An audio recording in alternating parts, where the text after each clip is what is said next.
Bismillahirrahmanirrahim. Assalamualaikum warahmatullahi wabarakatuh. Baik anak-anak semuanya, semoga kita semuanya masih dalam lindungan Allah, masih diberi nikmat kesehatan dan nikmat kesempatan untuk terus belajar. Oke anak semuanya, kita lanjutkan pelajaran prakarya kita, yaitu masuk ke unit 3 tentang budidaya ikan konsumsi. Pertemuan pertama. Ya, mungkin anak Ustadz sudah pernah mendengar ya, ikan konsumsi merupakan salah satu jenis ikan yang bisa dikonsumsi ya, karena tidak semua ikan itu bisa dikonsumsi. Kita lihat yang pertama, mengenal ikan konsumsi. Budidaya ikan konsumsi itu merupakan salah satu usaha yang patut diberi apresiasi ya. Dengan adanya pembudidaya ikan konsumsi di masyarakat akan terpenuhi. Coba anak Ustadz bayangkan kalau seandainya tidak ada orang yang membudidayakan ikan konsumsi ini.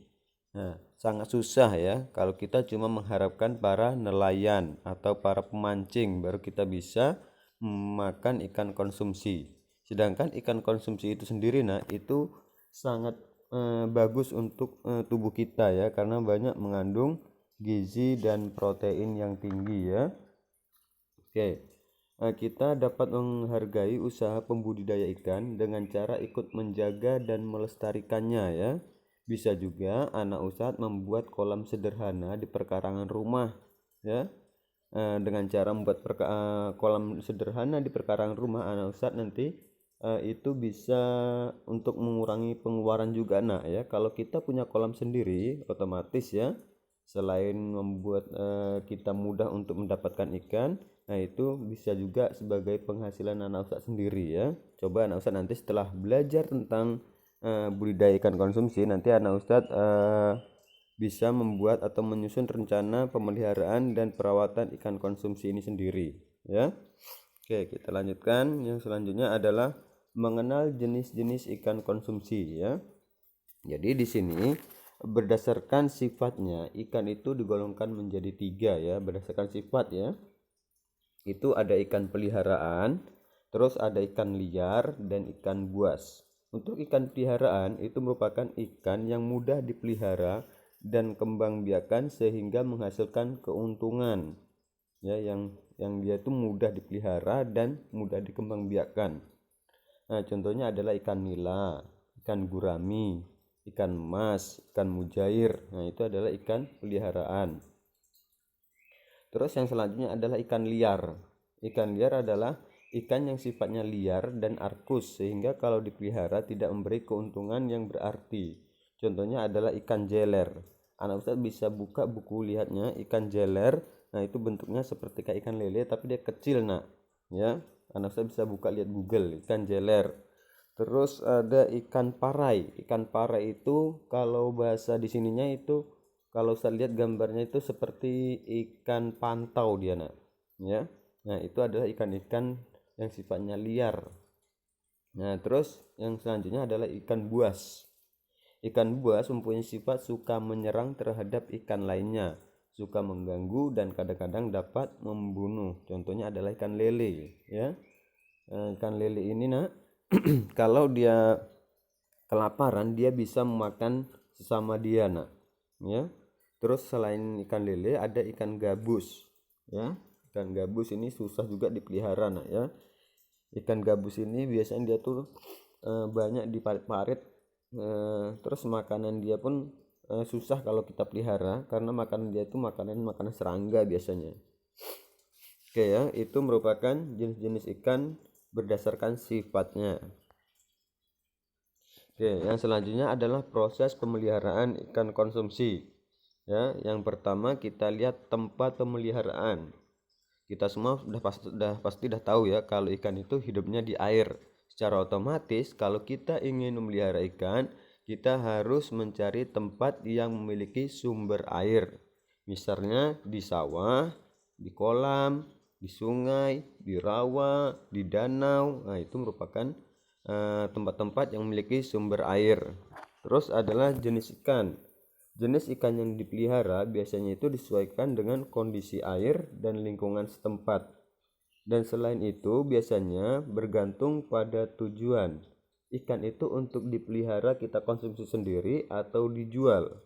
Kalau untuk dikonsumsi sendiri, nah biasanya itu dalam kolam, terus ukurannya pun tidak terlalu besar. Tapi kalau seandainya untuk yang dijual, nah itu harus diperhatikan juga. Nah, karena kalau untuk dijual biasanya ikan-ikan yang pengen dibudidayakan itu harus dilihat masyarakat setempat yang kita tujukan itu untuk dijual ke masyarakat setempat. Nah, kita harus tahu kira-kira ikan apa yang disukai oleh masyarakat setempat di situ ya. Nah, itu kalau seandainya untuk dijual. Terus yang selanjutnya kita lihat kegiatan pemeliharaan.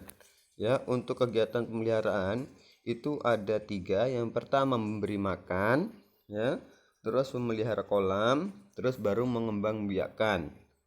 Untuk memberi makan itu biasanya kalau yang kita sering lihat itu adalah pelet ya, tapi kita di sini akan coba lihat untuk kegiatan memberi makan.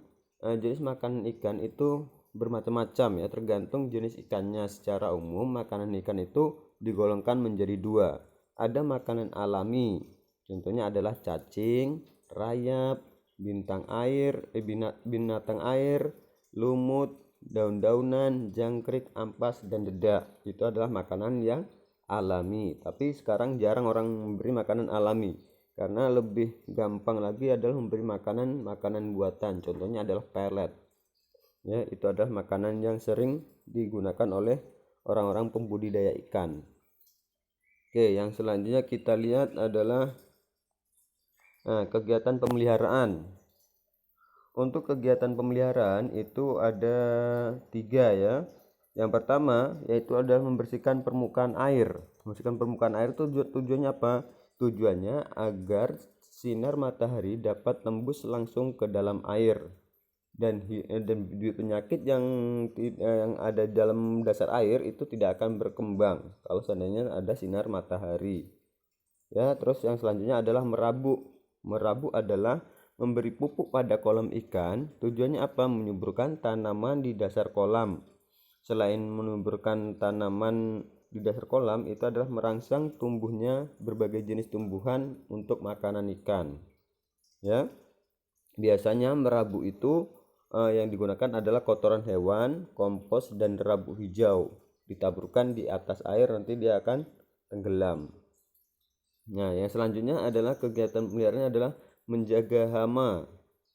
Jadi tidak hanya tumbuhan saja yang ada hamanya, tapi dalam membudidaya ikan itu kita harus tahu juga hama-hama yang bisa merugikan para pembudidaya ikannya ya. Hama-hamanya itu adalah seperti anjing air, burung, ular, dan ketam. Ini adalah untuk kalau ketam itu biasanya dari daerah pantai. Nah ya, kalau untuk kita yang ada di Pekanbaru nih kayaknya nggak ada hama ketam nih ya, paling ular, biawak, itu yang sering ya. Oke, kegiatan pemeliharaan. Yang selanjutnya adalah membiakkan. Nah, ini yang harus anak ustadz pahami ya. Untuk membiakkan, kalau seandainya anak ustadz ingin membudidayakan ikan. Untuk membiakkan, cara membiakkan meliputi berbagai persiapan sarana dan kegiatan. Untuk kolam aja nak ya, anak ustadz harus menyiapkan 3 kolam kalau ingin membudidayakan. Yang pertama itu adalah kolam pemijahan. Kolam pemijahan ini digunakan sebagai tempat bertelurnya induk ikan. Terus yang kedua itu adalah kolam penetasan. Ini digunakan sebagai tempat menetasnya telur ikan. Terus yang selanjutnya adalah kolam pendederan. Ini adalah tempat untuk membesarkan anak-anak ikan tadi ya. Jadi 3 kolam yang anak ustadz harus siapkan kalau seandainya ingin membudidayakan ikan. Nah, kalau secara umum kegiatan pembiakan ikan itu yang pertama, anak ustadz mencampurkan induk jantan dengan betina di kolam pemijahan. Di kolam yang pertama tadi ya, kolam pemijahan. Nanti setelah itu bertelur, baru anak ustadz pindahkan lagi ikan jantannya itu ke tempat kolam lain ya, biar betinanya itu bertelur sendiri di situ ya. Setelah itu baru menetaskan telur ikan di kolam penetasan ya. Masukkan ke kolam 2 telur-telur tadi sampai telur ikan itu menetas. Baru yang selanjutnya adalah membesarkan anak ikan di kolam pendederan, yang kolam yang terakhir ya. Berarti nanti Setelah telur-telur itu menetas, anak Ustadz pindahkan setelah anak itu mulai agak besar, anak Ustadz pindahkan lagi anak-anak ikan itu ke dalam kolam pendederan ya. Oke, mungkin untuk pertemuan kita hari ini cukup sampai di sini. Untuk tugas ini Ustadz tinggalkan 5 tugas. Tugas ini terakhir sampai hari Senin depan ya, 1 minggu saya kasih waktu ya. Tugasnya yang pertama, apa tujuan kita mempelajari tentang membudidayakan ikan konsumsi. Kedua, sebutkan jenis-jenis ikan konsumsi. Ketiga, jelaskan jenis-jenis kolam untuk membiarkan ikan ya, ada 33 jenis kolam tadi. Terus empat, sebutkan macam-macam jenis makanan ikan, mau yang alami atau yang buatan. Terus jelaskan kegiatan membiarkan ikan secara umum yang baru saya jelaskan ya. Oke, mudah-mudahan video singkat ini bisa membantu anak Ustadz dalam mengerjakan tugas ini. Lebih dan kurang Ustadz mohon maaf. Ustadz akhiri dengan wabillahi taufiq wal hidayah. Wassalamualaikum warahmatullahi wabarakatuh.